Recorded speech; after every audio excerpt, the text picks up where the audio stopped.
ओम शांति। आज है 10 सितंबर 2023। आज हम सुनेंगे अव्यक्त बाप दादा के महावाक्य। रिवाइज कोर्स में 4 दिसंबर 1995 की वाणी है। वाणी का सार है, यथार्थ निश्चय के फाउंडेशन द्वारा संपूर्ण पवित्रता को धारण करो। यथार्थ निश्चय के फाउंडेशन द्वारा संपूर्ण पवित्रता को धारण करो। आज बाप दादा देश विदेश चारों ओर के नए नए बच्चों को देख रहे थे। आज बाप दादा देश विदेश चारों ओर के नए नए बच्चों को देख रहे थे।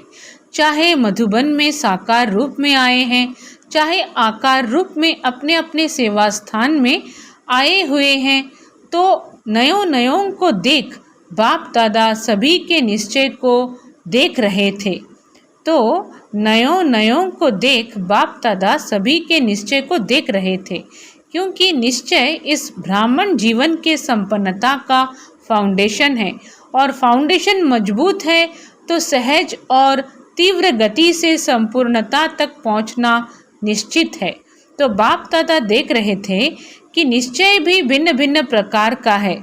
जो यथार्थ निश्चय है कि मैं परमात्मा बाप का बन गया, स्वयं को भी आत्म स्वरूप में जानना, मानना, चलना, और बाप को भी जो है वैसे जानना, ये है यथार्थ निश्चय। यथार्थ निश्चय क्या है? जो यथार्थ निश्चय है कि मैं परमात्मा बाप का बन गया, स्वयं को भी आत्म स्वरूप में जानना, मानना, चलना, और बाप को भी जो है वैसे जानना, ये है यथार्थ निश्चय।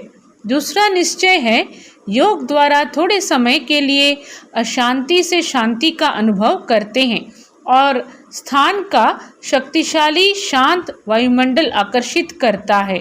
वह ब्राह्मण परिवार, ब्राह्मण आत्माओं का आत्मिक प्यार और पवित्रता की जीवन का प्रभाव पड़ता है। कंपनी अच्छी लगती है, दुनिया के वायुमंडल के कॉन्ट्रास्ट में ये संग अच्छा लगता है। ज्ञान भी अच्छा, परिवार भी अच्छा, वायुमंडल भी अच्छा। तो वो अच्छा लगना उस फाउंडेशन के आधार पर चलते रहते हैं। क्या कहा बाबा ने कि योग द्वारा थोड़े समय के लिए अशांति से शांति का अनुभव करते हैं और स्थान का शक्तिशाली शांत वायुमंडल आकर्षित करता है। वह ब्राह्मण परिवार, ब्राह्मण आत्माओं का आत्मिक प्यार और पवित्रता की जीवन का प्रभाव पड़ता है। कंपनी अच्छी लगती है, दुनिया के वायुमंडल के कॉन्ट्रास्ट में ये संग अच्छा लगता है। ज्ञान भी अच्छा, परिवार भी अच्छा, वायुमंडल भी अच्छा। तो वो अच्छा लगना उस फाउंडेशन के आधार पर चलते रहते हैं। ये है दूसरा नंबर। पहला नंबर सुनाया यथार्थ निश्चय, और दूसरा नंबर अच्छा लगता है, और तीसरा नंबर दुनिया के संबंधियों के दुखमय वातावरण से बचकर जितना समय भी सेवा केंद्र पर आते हैं, उतना समय दुख से किनारा होकर शांति का अनुभव करते हैं। तीसरा नंबर कौन है?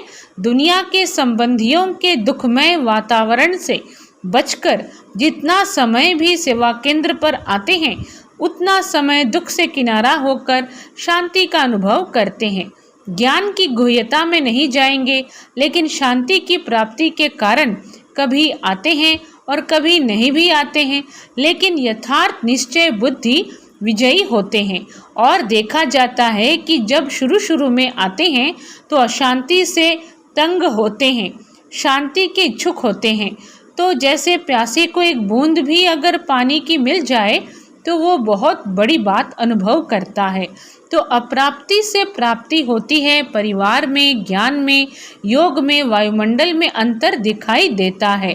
तो पहला समय बहुत अच्छे उमंग उत्साह से चलते हैं, बहुत नशा रहता है, खुशी भी रहती है, खुशी भी होती है। लेकिन अगर पहले नंबर के यथार्थ निश्चय का फाउंडेशन पक्का नहीं है, दूसरे या तीसरे नंबर का निश्चय है, तो धीरे धीरे जो शुरू की खुशी, शुरू का जोश है, उसमें फ़र्क आ जाता है। बाबा क्या समझा रहे हैं?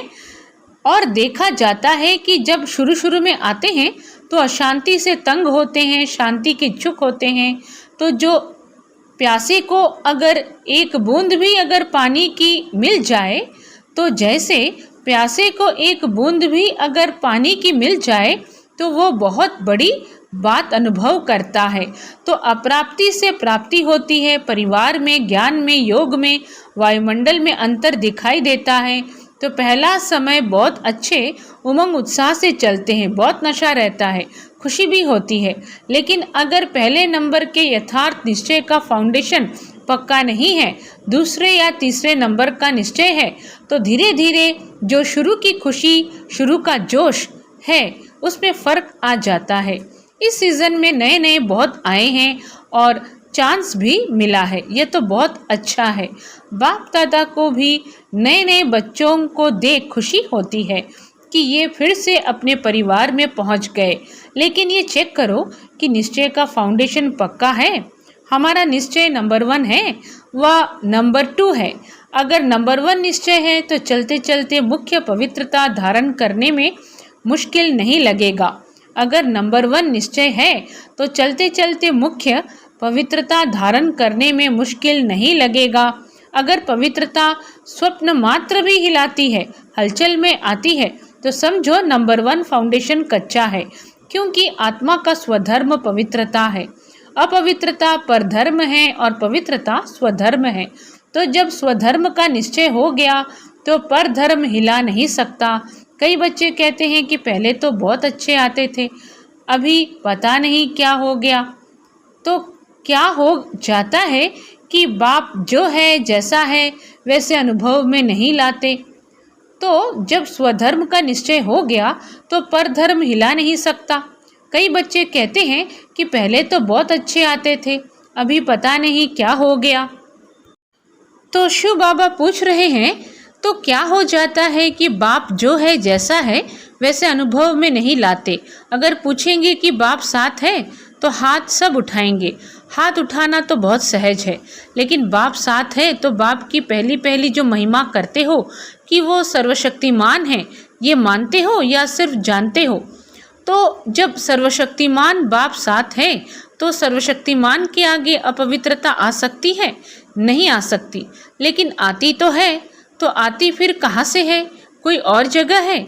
चोर लोग जो होते हैं वो अपना स्पेशल गेट बना लेते हैं, चोर गेट होता है। तो आपके पास भी छिपा हुआ चोर गेट तो नहीं है? चेक करो।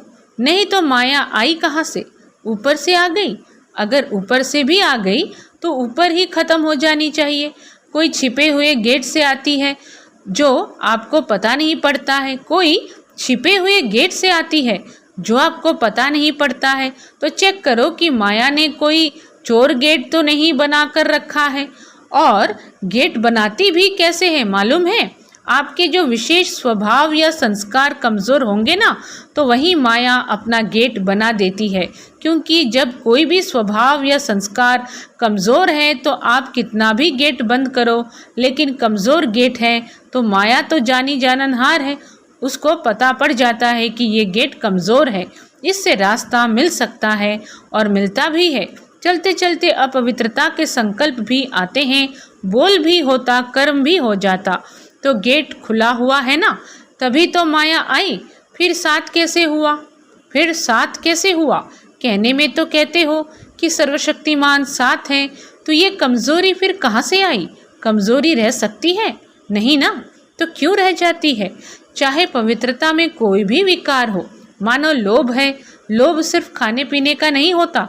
कई समझते हैं हमारे में पहनने, खाने या रहने का ऐसा तो कोई आकर्षण नहीं है, जो मिलता है, जो बनता है, उसमें चलते हैं। लेकिन जैसे आगे बढ़ते हैं तो माया लोभ भी रॉयल और सूक्ष्म रूप में लाती है। वो रॉयल लोभ क्या है? चाहे स्टूडेंट हो, चाहे टीचर हो, माया दोनों में रॉयल लोभ लाने का फुल पुरुषार्थ करती है। माया दोनों में रॉयल लोभ लाने का फुल पुरुषार्थ करती है। मानो स्टूडेंट है, बहुत अच्छा निश्चय बुद्धि सेवाधारी है, सब में अच्छा है, लेकिन जब आगे बढ़ते हैं तो ये रॉयल लोभ आता है कि मैं इतना कुछ करता हूँ, सब रूप तरफ से मददगार हूँ, सब तरफ से रूप से मददगार हूँ, तन से, मन से, धन से, और जिस समय चाहिए उस समय सेवा में हाजिर हो जाता हूँ। फिर भी मेरा नाम कभी भी टीचर वर्णन नहीं करती कि ये जिज्ञासु बहुत अच्छा है। अगर मानो ये भी नहीं आवे तो फिर दूसरा रूप क्या होता है? अच्छा, नाम ले भी लिया तो नाम सुनते सुनते मैं ही हूँ, मैं ही करता हूँ, मैं ही कर सकता हूँ, वो अभिमान के रूप में आ जाएगा। या बहुत काम करके आए और किसी ने आपको पूछा भी नहीं, एक गिलास पानी भी नहीं पिलाया, देखा ही नहीं, देखा ही नहीं। बाबा कौन सा एग्जाम्पल दे रहे हैं?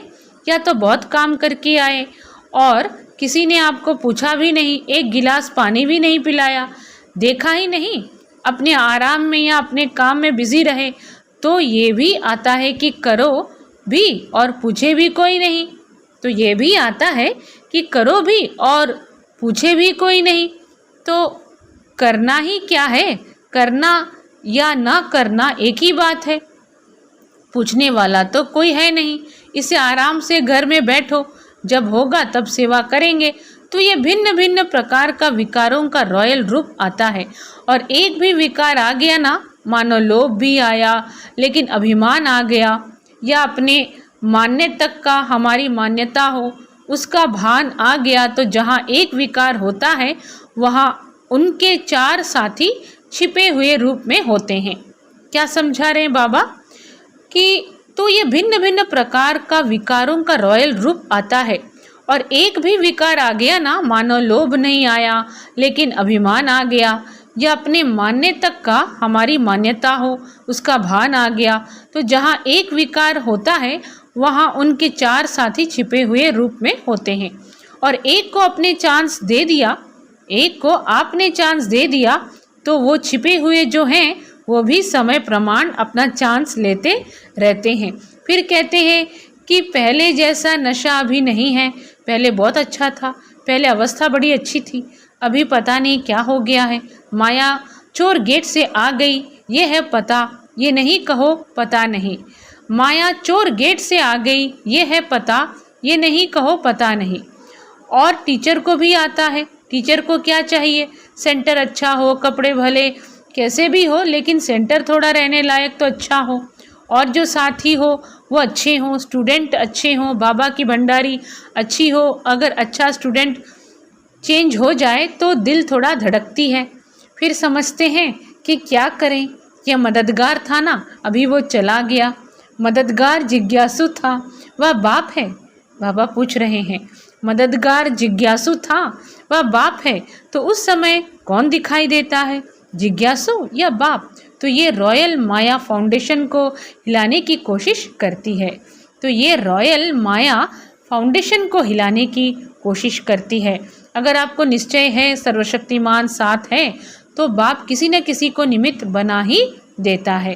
कई फिर सोचते हैं हमें कम से कम एक बार आबू की कॉन्फ्रेंस में या किसी बड़ी कॉन्फ्रेंस में चांस मिलना चाहिए। चलो और नहीं, योग शिविर तो करा लें, ये भी तो चांस होना चाहिए ना।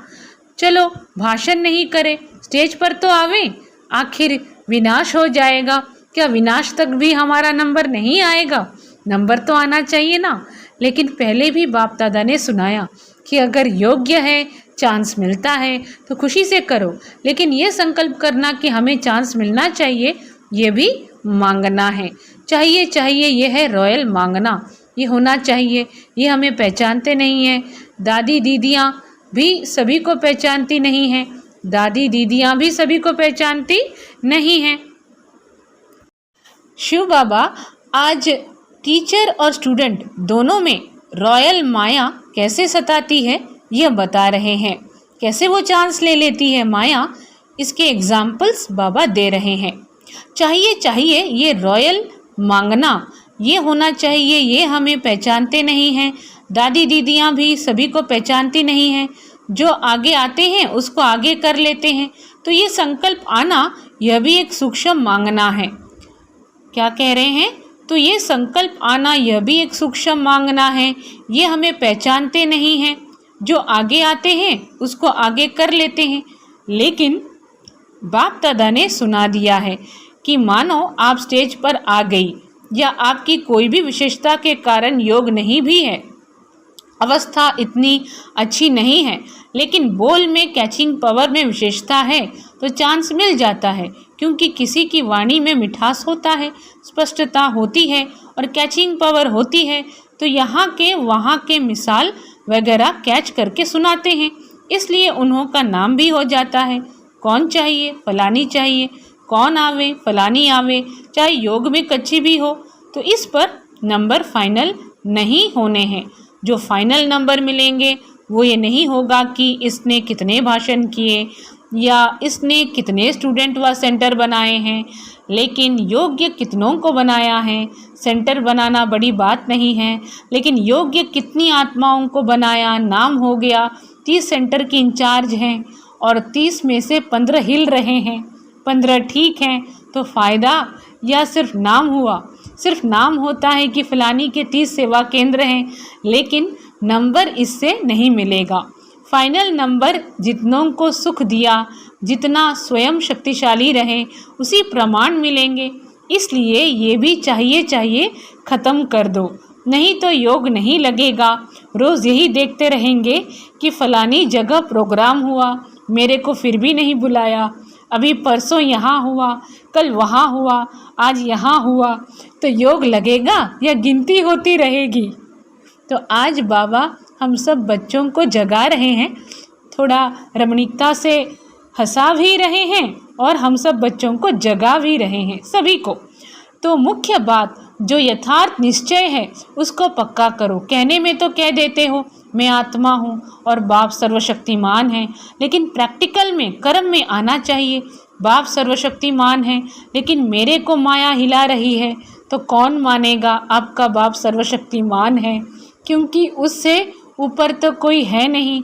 तो बाप दादा आज निश्चय के फाउंडेशन को देख रहे हैं, चाहे नए हैं चाहे पुराने हैं, लेकिन इस निश्चय के फाउंडेशन को प्रैक्टिकल में लाओ और समय पर यूज़ करो। समय बीत जाता है, फिर बाप के आगे पश्चाताप के रूप में आते हो, क्या करें बाबा, हो गया, आप तो रहमदिल हो, रहम कर दो, तो ये क्या हुआ।